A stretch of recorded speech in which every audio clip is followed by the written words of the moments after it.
The next chapter is about to begin. Join us live every Tuesday and Thursday for brand new episodes of the American Contractor Show. Our mission is to bring you the latest tools, innovations, and knowledge to help you become the most informed contractor in your market. Knowledge is the ultimate power, and we are connecting you with the most knowledgeable minds in our industry. Make sure to subscribe so you never miss an episode. American Contractors, I hope you're ready. This one's for you.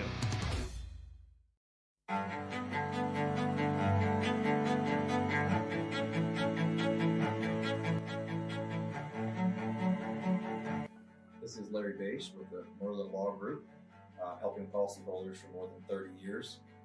If you have a claim or your client has a claim that needs help, please feel free to call the Merlin Law Group because we are the true policyholder advocate.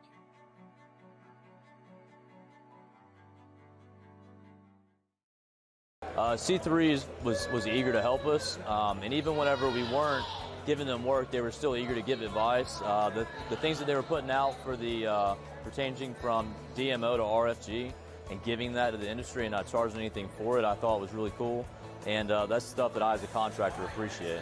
I'd recommend C3 to any contractor who's looking for a PA, especially if you're around Colorado. Great guys, man. I'm nothing but happy with the work they've done for us.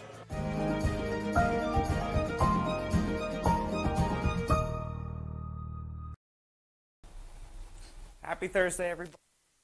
John Choquette here for our daily forecast, sponsored as always by C3 Group, Merlin Law Group, and our Supplement and Balance Claims. Check them out in the description below. You know the deal. I'm doing this for about a year now. So jumping right into those weather headlines here, we're going to be recapping the number 2 wind event of 2020. I'm sure you guys can probably figure out what the final 2 wind events are from 2020. We have no severe weather expected the rest of this work week or through the weekend, so it's looking pretty quiet. And also, we've been nominated. Hailtrace has been nominated for the Wind and Storm Awards, Vendor of the Year. Go check them out. I think I'll throw a link to where you can vote into the description as well, probably after this video is done being live. So go vote for Hailtrace. Excited to be nominated yet again for Vendor of the Year. So top 10 lists, shown this. Been doing it all week now, so if you haven't seen the number 10 through 3 or whatever, basically we're doing one day at a time, alternating between wind and hail. And for the wind, we're putting a lot of emphasis on the total damage estimates, and for the number 2 wind event, it's going to be pretty high. So we're just going to kind of quickly recap again like we did the other day here for the wind event. So the number 10 was Pennsylvania and New Jersey on June 3rd. That was a derecho event. You're going to hear that again in a moment. We had a derecho event as number 9 from the Rocky Mountains on June 6th. That was the first time that one's ever crossed the Rocky Mountains and the Continental Divide, which is pretty intense. Number 8 was the start of the hurricanes with Hurricane Delta. That was the 4th landfalling hurricane in Louisiana. Number 7 was another hurricane. That was Hurricane Sally, impacting Alabama for the first time since 2004 across the Gulf Shores area, doing a fair bit of damage there, $3 to $4 billion.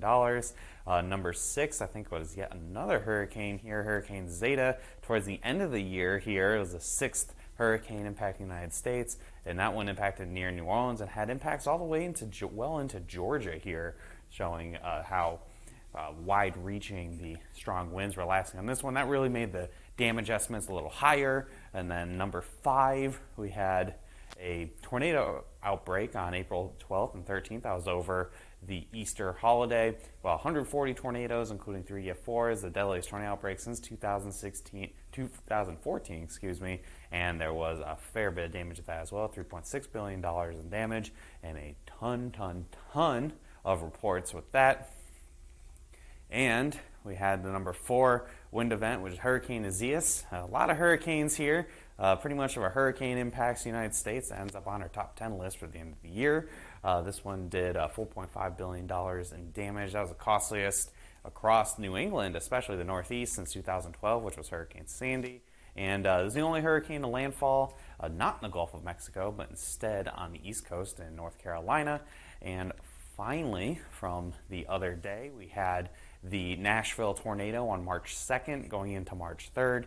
EF4 tornado that did a ton of damage, making the 6th single tornado event in U.S. history. Moved right through Nashville as an EF3, did tons of damage there. And it was actually nearly the exact same path as a 1998 tornado is also infamous in the Nashville area. So that leads us to number 2, and number 2 is quite a doozy here, assuming I can get this going here. It was the August 10th Midwest derecho. Chances are you guys probably pretty aware of this. This was a very intense storm, moving from about the Omaha area all the way into Michigan. It was the costliest severe storm event ever. So this is taking away hurricanes. This did $7.5 billion in damage, making it so any tornadoes, thunderstorms, hail, etc. This one event is the costliest to ever happen in U.S. history, and it's still only number 2 because 2020 was a wild ride. And we had wind gusts estimated about 140 miles an hour in Cedar Rapids, measured at 126, and 140, that is a Category 4 hurricane, except instead of it being along the Gulf Coast or along the East Coast, this was in Cedar Rapids, Iowa, in the middle of corn country. So we had a ton of damage. Nearly 66% of Iowa's croplands was in the path of the storm. I think over 20% was completely destroyed, really impacting the economy of Iowa here back in August. Again, the worst of it definitely was from about Des Moines to a little east of Cedar Rapids, and it ripped through Chicago as well. I mean, it did a ton of damage. Iowa will be recovering from this for years to come, and some of the wind damage images from this, again, they look like something like a hurricane or a tornado. It was essentially a 40-mile wide tornado ripping across the Midwest here. Unfortunately, these are pretty common sights of just things utterly destroyed by this event. Unfortunately, a lot of farmers lost their entire livelihood. This happened just a few weeks before the harvest of all the soy and corn that Iowa, for their economy, really depends on a lot. So this was pretty devastating event, and thankfully I know a lot of folks who watch these videos went out and did their best to try to help expedite the recovery efforts that are going to be continuing for quite some time.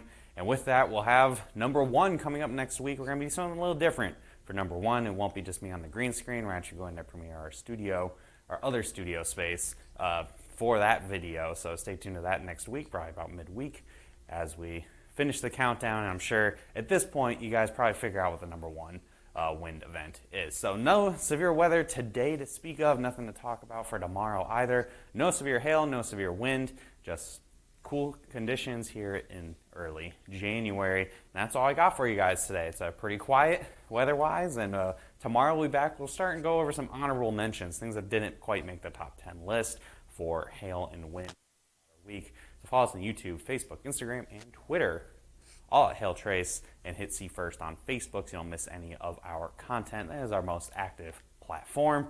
And finally, give us a call at 855-334-4245. See how Hail Trace can help you guys have the best 2021 possible. And email us info@hailtrace.com and visit our website, hailtrace.com, for more details. Have a great rest of your Thursday, everyone. We'll see you again tomorrow at 12 p.m. like we do every single day.